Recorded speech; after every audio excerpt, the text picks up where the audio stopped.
Greetings, YouTube. So, Governor Kevin Stitt of Oklahoma has come up with some radical new ideas for reassessing the graduation standards for students that are in high school.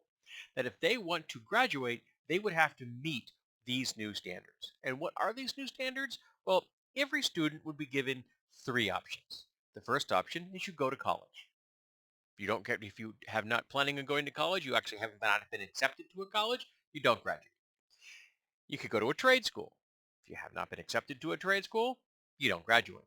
Or you could go to the military. You could enlist in the military. I imagine he doesn't care what branch. Maybe people will even sign up for the Space Force. Now, if this sounds horrible to you, and as a means of creating a new pipeline to get even more people to sign up for the military for what reason, I don't know. Our military is already bloated. It is far too large and it takes up far too much of our resources. It needs to be a much smaller force and stop trying to be the policeman of the entire goddamn planet. Not to mention just handing out weapons to people that commit genocide. Yeah, we gotta really rein the military in. Yes, we do. Um, But the first two options aren't really options because remember, in the United States of America, we don't have free college or free trade schools. We don't have union guilds that have apprenticeships that would let someone come on board for free and be trained as a tradesperson within that, union purview. If we had something like that, it would be awesome. I fully endorse that model.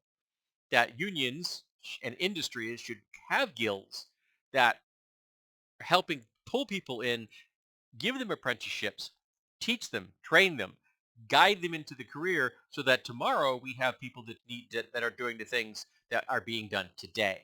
And we already know that in the trades, the the people doing those are getting older and older, and fewer people are moving in to fill their place. So we need something that would be a great idea. But at the moment, it costs money. So if you don't have money for college and you don't have money for a trade school, this governor is saying, well, you guess you're going to have to go to the military. Now, this is completely and utter bullshit, and I doubt it's going to stand up in court. Um, Requiring people to join the military to graduate is bullshit. I can tell you right now that if I were a parent and this was proposed, I would tell the school, okay, I would like my child's credit records, the records of all the credits they've accrued. Thank you very much. And then I would take them and let them have a GED test and get their diploma. If we don't go to the ceremony, okay. But would not allow a school to decide for my family whether my child was going to be going to college, a trade school, or into the military. That should be really the child's decision along with the parents. The parents can't make that decision for their kids. The parents shouldn't be making that decision for their kids. The parent should be working with their child to find the best path for them. But this completely ignores the fact that there are lots of things in the world that don't involve a college degree, a trade school, or the military. It completely ignores artistry, acting, music, you know, the things that make life worth living, the things that we as consumers and as appreciators of the arts spend billions of dollars every year on. And you don't have to have a degree or be skilled in a trade or have been a veteran to go out there and make music or art or sculptures or acting. You need none of those things to achieve those artistic ends. Now, it is true. Some people do go into college and get art degrees of one degree or another, degrees in music, degrees in theater, things like that. But it isn't required. And then, of course, there are the people that don't want any of that bullshit. They just want to go out there, get a job, and just cruise along. That they've understood the absolute BS that is the state of capitalism, and they realize that the system is going to prevent them from ever achieving the goals that their parents and their grandparents had. So they're just going to do what they need to do to keep going for as long as possible. And they don't want to be saddled with debt from a college or trade school. And they don't want to be put into the grist mill of the U.S. military. So this governor is out of his goddamn mind. And I hope that the courts slap him down really damn hard. because this is something that we need to nip in the bud now. This is not something that can become common policy across America. This kind of socially conservative right-wing propaganda and methods of shoving children into the field of battle needs to be stopped now, because that's all this is, a means of putting more and more bodies into the military so they can then do more and more things in the world that we shouldn't be involving ourselves in. We don't need more soldiers.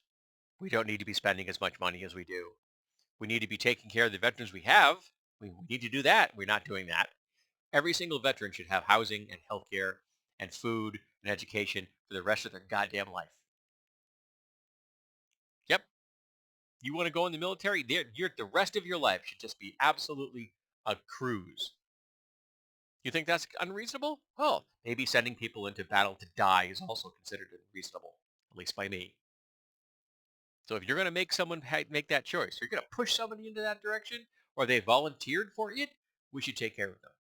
We should make sure that they're never going to have to worry about being without health care or education or or housing or food. I think that's a really small ask. Maybe we could, like, stop dumping trillions of dollars into the military, who doesn't even keep track of how much money they have. The U.S. military has lost track of billions and billions and billions of dollars, enough money to have wiped out hunger across the planet, to have wiped out homelessness across the planet many times over. But if somebody cheats the welfare system, well, that means that nobody should have access to it. But if the military loses $1 trillion, people go like, eh, they don't seem to care. If it benefits the people, it's bad. If it benefits the military, even if they're bumbling idiots with it, it's okay. So Stitt and the rest of his conservative cronies need to just go fuck off.